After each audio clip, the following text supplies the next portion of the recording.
بسم اللہ الرحمن الرحیم۔ السلام علیکم۔ سب سے پہلے آپ سب کو عید مبارک۔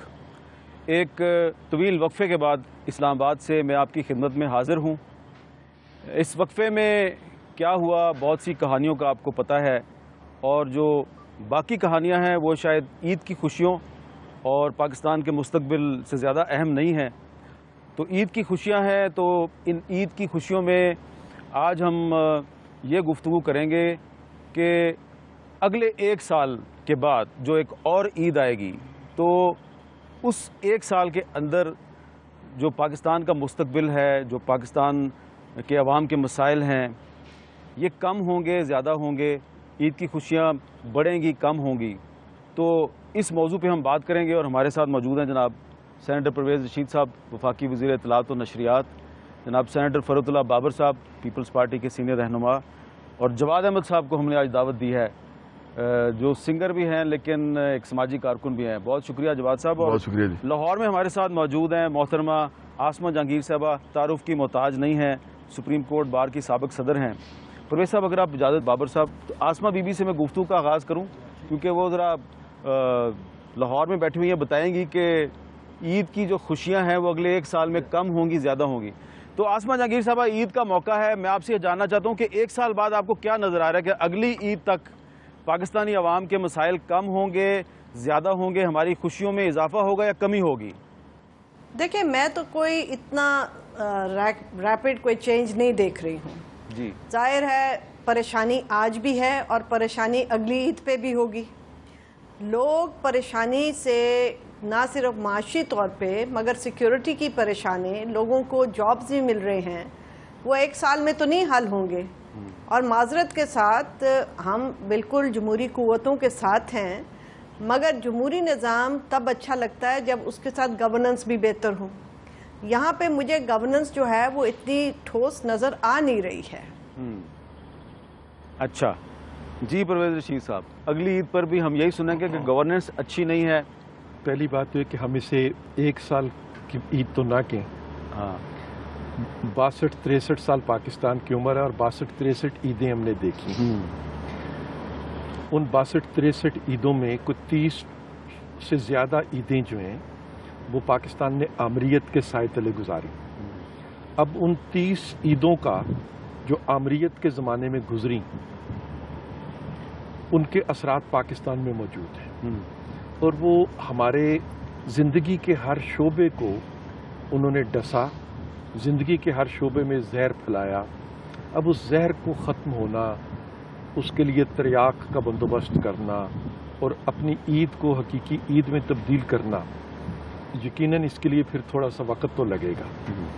اور میں یہ ضرور کہہ سکتا ہوں کہ پاکستانی قوم جو ہے، اس نے اس ایک سال میں جو پچھلی عید سے اس عید تک کا سفر ہے، اس سفر میں آپ دیکھیں کہ کتنے میگا پروجیکٹس جو ہیں پاکستان میں ان کو شروع کیا گیا۔ تو یہ ہماری قوم کا جو عزم ہے، جو ارادہ ہے، کتنے بہتر سیاسی فیصلے ہوئے کہ خیبر پختونخوا میں ایک سیاسی جماعت کی حکومت ہے، پنجاب میں کسی دوسری سیاسی جماعت کی حکومت ہے، سندھ میں کوئی اور ہے، بلوچستان میں کوئی اور ہے، لیکن پاکستان کا سیاسی نظام جو ہے وہ ایک دوسرے کو برداشت کر رہا ہے، ایک دوسرے کے ساتھ مفاہمت بھی کر رہا ہے، ایک دوسرے کے ساتھ اختلاف بھی کر رہا ہے۔ یہ ایک نیا تجربہ بھی پاکستان میں سے گزر رہا ہے کہ کیسے آپ اختلاف کرتے ہوئے بھی اکٹھے کھڑے بھی ہو سکتے ہیں، اکٹھے چل بھی سکتے ہیں۔ کچھ آوازیں ایسی بھی آتی ہیں جو بڑی ناپسندیدہ سی آوازیں بھی ہو سکتی ہیں، لیکن بہرحال یہ ایک جمہوری معاشرے کا حصہ ہے۔ تو ہم نے اس میں ایک بڑا سفر بھی طے کیا، اور پھر سب سے زیادہ پاکستان کی نیشنل سیکورٹی کو جو چیلنجز درپیش تھے، جن کے بارے میں ریاست ہمیشہ گو مگو کا شکار رہتی تھی، کبھی کسی چیز کو جسٹیفائی کیا جا رہا ہوتا تھا، کبھی کسی چیز کو ملامت کیا جاتا تھا، تو اس میں بھی ریاست نے اپنا رخ بھی متعین کیا، یہ بھی ایک بڑی کامیابی ہے۔ پھر پارلیمنٹ کے اندر آپ دیکھیں کہ جو بڑی سیاسی جماعتیں ہیں وہ ایک دوسرے کو نہ صرف برداشت کرتی ہیں بلکہ ایک دوسرے کے ساتھ تعاون بھی کرتی ہیں۔ ہم نے لیجسلیشن کی، دونوں جماعتوں نے مل کے لیجسلیشن کی، تو اس میں پیش رفت تو ہے، ٹھیک ہے، آہستہ ہوگی، اور جو ہماری بی بی آسما کہہ رہی ہیں ان کی توقعات کے مطابق نہیں ہوگی. چلیں فرد اللہ بابر صاحب، جو آسما جہانگیر صاحبہ نے گورننس کی بات کی، پچھلے دنوں آپ کی پارٹی کے سربراہ جناب آصف علی زرداری صاحب کا ایک بیان آیا کہ وزیر اعظم صاحب اپنے آپ کو ایک الیکٹڈ وزیر اعظم سمجھیں، شہنشاہ نہ سمجھیں، تو کیا وہ بھی وہی بات نہیں کر رہے جو آسما جہانگیر صاحبہ کر رہی ہیں؟ حامد میر صاحب، سب سے پہلے تو میں آپ کو مبارکباد دیتا ہوں آپ کی صحت یابی پر کہ آپ اس واقعے کے بعد پہلی بار جی یہ پروگرام آپ کا ہو رہا ہے. بہت بہت مبارک ہو. Very happy. آپ نے آصف زرداری صاحب کے بیان کی بات کی، بلا شبہ بیان دیا تھا آصف زرداری صاحب نے، لیکن اس کا آپ آپریٹو پارٹ دیکھیں، شاید بہت کم لوگوں نے اس پر توجہ دی ہے. اس بیان میں ضرور آصف زرداری صاحب نے کہا کہ آپ کو بادشاہ نہیں بننا چاہیے، منتخب وزیر اعظم، لیکن آپریٹو پارٹ اس کا یہ ہے جس میں آصف زرداری صاحب پرائم منسٹر کو کہتے ہیں that you are elected as the prime minister. گویا وہ اس بات کا اقرار کرتے ہیں پبلک سٹیٹمنٹ میں کہ آپ ملک کے منتخب وزیر اعظم ہو، اس لیے منتخب وزیر اعظم کی طرح ہی کام کرو اور شہنشاہیت والا کام نہ کرو. دوسرا وہ اس میں کہتے ہیں کہ انتخابات میں ہماری نظروں میں دھاندلی ہوئی ہے، لیکن ہم نے for the sake of democracy اس کو ایکسیپٹ کیا ہے. تو آپ ان کے اس بیان میں ان دو پہلوؤں کو نظر انداز نہ کریں کہ وہ کہتے ہیں کہ انتخابات کو ہم نے ایکسیپٹ کر لیا ہے اگرچہ اس میں بڑی خرابیاں تھیں، اور دوسرا وہ کہتے ہیں کہ آپ الیکٹڈ پرائم منسٹر ہو. آپ کا جو سوال تھا کہ اگلے سال عید کے موقع پر کیا ہم آگے کی طرف پیش قدمی کر گئے ہوں گے یا پیچھے کی طرف، یا آپ دیکھیں حامد میر صاحب، پچھلے سال جو عید الفطر تھی اس کا موازنہ کریں اور اب کا موازنہ کریں، پھر آپ انٹرپولیٹ کریں، تو وہ یہ ہے کہ پچھلے سال جب عید تھی اس وقت ملک میں صدر دوسری پارٹی کے تھے آصف علی زرداری صاحب، اور وہ ٹرانزیشن ہو رہا تھا. ایک منتخب صدر سے دوسرا منتخب صدر نے آنا تھا، ایک منتخب حکومت سے دوسری منتخب حکومت آ گئی تھی، اسپیکر منتخب ہو گیا تھا. سو ایک ڈیموکریٹک ٹرانزیشن پاکستان میں پہلی بار ایسا لگ رہا تھا کہ جمہوریت مستحکم ہو رہی ہے. جب آپ موازنہ کرتے ہیں کہ اگلے سال عید پر کیا ہوگا اس عید کے مقابلے میں، تو دو پہلو ہیں اس کے. ایک تو یہ ہے کہ آپ کا ڈیموکریٹک سٹرکچر کیسے ہوگا، اور دوسرے کا تعلق عوام کی خوشحالی، ان کی فلاح و بہبود کے ساتھ ہے. جہاں تک ڈیموکریٹک سٹرکچر کا تعلق ہے، میں سمجھتا ہوں کہ انشاءاللہ ڈیموکریٹک سٹرکچر مضبوط ہوگا، کمزور نہیں ہوگا. جمہوریت مضبوط ہوگی. میں سمجھتا ہوں کہ جمہوریت ان اسپائٹ آف یہ جو میسی چیزیں ہم کو نظر آ رہی ہیں جمہوریت کے راستے میں سمجھتا ہوں کہ یہ جمہوریت کا ایک انیویٹیبل پارٹ ہے. اچھا، میں ذاتی طور پر سمجھتا ہوں. اس کی وجہ یہ ہے کہ during the last couple of years سیاسی جماعتوں نے یہ دیکھ لیا ہے کہ ان کے جمہوریت کے لیے ان کو اکٹھا رہنا بڑا ضروری ہے. یہ جو 14 اگست کو جو یہاں پہ ایک دھرنا ہونے والا ہے سامنے، اس سے آپ کو کوئی خطرہ نظر نہیں آ رہا؟ مجھے یہ دھرنا ہوگا، میں سمجھتا ہوں کہ یہ ایک ایبیریشن ہے، یہ ایک ایبیریشن ہے. دھرنا ہوگا تبھی تو میں بھی یہ سوال کرتا ہوں، میں تو حکومت میں نہیں ہوں، میں بھی یہ سوال کرتا ہوں کہ اگر تو یہ دھرنا دیا جائے گا، اور آج ان کا بیان ہے اسی جماعت کا کہ 14 اگست کو پاکستان میں بادشاہت ختم ہو جائے گی، جمہوریت آئے گی، تو مجھے یہ سوال کرنے میں حق بجانب ہوں کہ جب آپ 14 اگست کو دھرنا دیں گے اور ایک بادشاہ کو آپ نکال دیں گے تو واٹ نیکسٹ؟ پھر کون آئے گا، کیا ہوگا، کیسے ہوگا؟ تو اگر تو 14 اگست کے دھرنے سے جمہوریت کو خطرہ ہو تو میں حامد میر صاحب آپ کے اس پروگرام کی وساطت سے یہ کہنا چاہتا ہوں کہ پاکستان پیپلز پارٹی اس کا حصہ نہیں بنے گی. ہم جمہوریت کی بقا اور اس کی سلامتی کے لیے کوشش کریں گے. جہاں تک عوام کے تعلق ہے، ہاں اس میں بڑے مسائل ہیں. عوام اب خوشحال نہیں ہے، اور اس کے لیے حکومت کو یقیناً کچھ کرنا پڑے گا، ورنہ عوام کی جو زبوں حالی ہے یہ سب سے بڑا جمہوریت کو خطرہ ہو سکتا ہے. اگر سیاسی جماعتیں اکٹھی بھی ہوں لیکن عوام کی زبوں حالی کی طرف توجہ نہ دی گئی تو یہ ایک خطرہ ہے. جی جواد صاحب، آپ نے یہ گفتگو سنی، آپ کو کیا لگ رہا ہے کہ آج جو عید کی جو خوشیاں ہیں، تو ایک سال بعد جو عید آئے گی تو خوشیاں بڑھیں گی، کم ہوں گی؟ کوئی تبدیلی آپ کو نظر آ رہی ہے ایک سال میں؟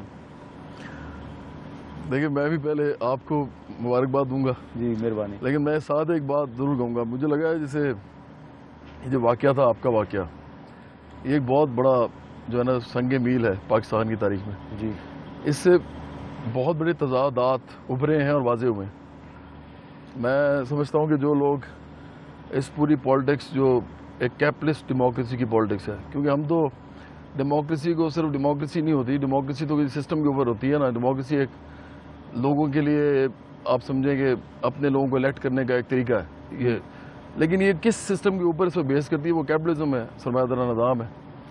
مجھے کارل مارکس کا ایک کوٹیشن یاد آیا جب آپ کے اوپر یہ سارا کچھ ہو رہا تھا, تضادات واضح ہو رہے تھے اداروں کی سب کی آپس کی, وہ جو چپکلش تھی یا ان کی آپس کے جو مسائل تھے وہ واضح ہو رہے تھے. تو مجھے ایک جملہ یاد آیا کہ اس نے کہا تھا کہ اس زمانے میں پریس تھا, میڈیا نہیں تھا, الیکٹرانک میڈیا نہیں تھا, نہ ریڈیو تھا, نہ ٹیلی ویژن تھا. تو اس نے کہا تھا there can be no freedom of press unless it ceases to be a business activity.